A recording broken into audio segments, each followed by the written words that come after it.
Flying Battery Zone is arguably the best zone in Sonic & Knuckles. This zone might just be the only zone I can actually say I like without crossing my fingers, and that's simply because of how it manages to execute every good thing a level needs so perfectly. It's truly a wonder how a level this good ended up in Sonic & Knuckles instead of Sonic 3. It's almost like it was supposed to be in Sonic 3. Either way, let's talk about what Flying Battery's problems are and also why it's such a great level overall. So, what could possibly be wrong with Flying Battery, given the fact I did say how good of a level it is? The first thing I'd like to talk about is actually the boss fights, and why they aren't very good at all. The mini-boss is extremely creative, fooling the player into thinking that they're safe from harm and are going to clear the act, only for something unusual to happen is a sick idea. Same as the signpost actually being the hat of the heavy magician from Mania, and the signpost leaving in classic Sonic's Crisis City and Generations.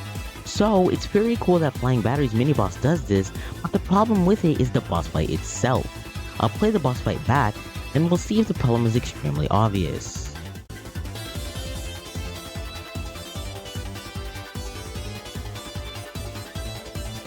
Do you see the problem here?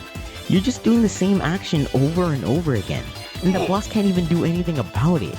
It's a mini-boss, so I'm not expecting a phase 2 or anything of the sort, but at least you could try to make it so that you can't cheese the boss. Now, let's move on to the second boss, and if you see how this boss fight is going, I think it's pretty obvious what I'm gonna say. This boss can't even be damaged, it's just a huge and boring waste of time, just avoiding a laser room that isn't even hard to avoid, and waiting until Eggman actually decides that blowing up his own ship isn't optimal. Alright, so the first two bosses were boring, but the third one is really the one that gets me angry because unlike the previous ones, this boss gets extremely annoying at times. The boss starts off by jump scaring you with no indication or time to react, and even if you do know where it is, you won't be able to get any hits in. Then he starts blowing flames up at you and either gets surprisingly hard to avoid, or becomes extremely annoying to just sit there and wait for him to blow his fourth flame up into the air before he finally starts swinging again. And then by that point, you just jump once into his swing and then he just dies. Again, it's either you wait for 15 seconds and then insta-kill the boss, or you get obliterated by the flames or his spiked hands. I can't say some of the boss fight isn't just challenge, but every time I die, I always feel like there's nothing I could have done about it. And that's why I don't like the boss fights of Flying Battery. And the last thing I want to talk about is the level design. Yes, the main part of the level is something I partially dislike in Flying Battery. Because this is a sky level like Wing Fortress, falling into pits is something that unfortunately happens really often. Sometimes you won't see the next platform you need to jump onto. So, for example, falling into a bottomless pit just because you came out of the loop at the wrong time, or because you accidentally fire shielded into oblivion isn't exactly great. There aren't many places in the zone where this can be a serious issue, but when it's there, it's very bad. And that's basically all I have to say about bad things with Flying Battery. Now though, let's talk about why I love this zone so much, and why it's arguably the best zone in the game.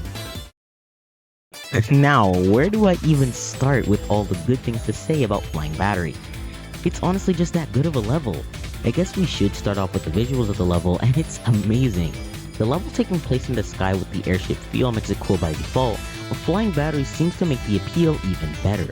The outside area is a huge difference from Wing Fortress's less detailed sky, which now has more clouds and more detail. And inside is also extremely detailed with huge machinery and capsules all in the background.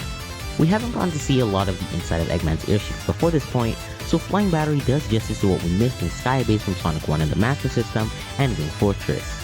Next up, we've got the music, and my goodness, just listen to this!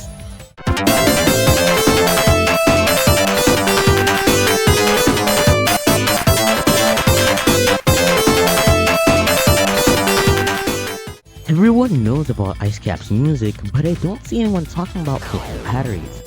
This music not only fits with the level's more fast-paced level design, but it's also just a good track.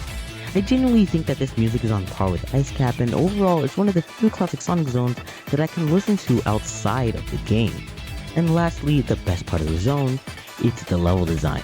And the last thing I want to talk about is the level design. Yes, the main part of the level is something I partially dislike in Flying Battery. And crazily enough, this level design isn't anything like Angel Island or Ice Cap Act 2. This zone goes fast. Plenty of loops and boost panels to make you go extremely quickly. This might just be one of the fastest zones if you know what you're doing, and even though the speed factor is the main attraction, exploration is still a factor of the zone. It must be said that speed is definitely way more done here than exploration is, so it's obvious that there's some certain issues with the gameplay. Pushing normal looking spikes to reveal a big ring isn't exactly the best exploration. There are a lot of better examples for how Flying Battery incorporates fast-paced exploration. Again, I must admit, the level design isn't perfect.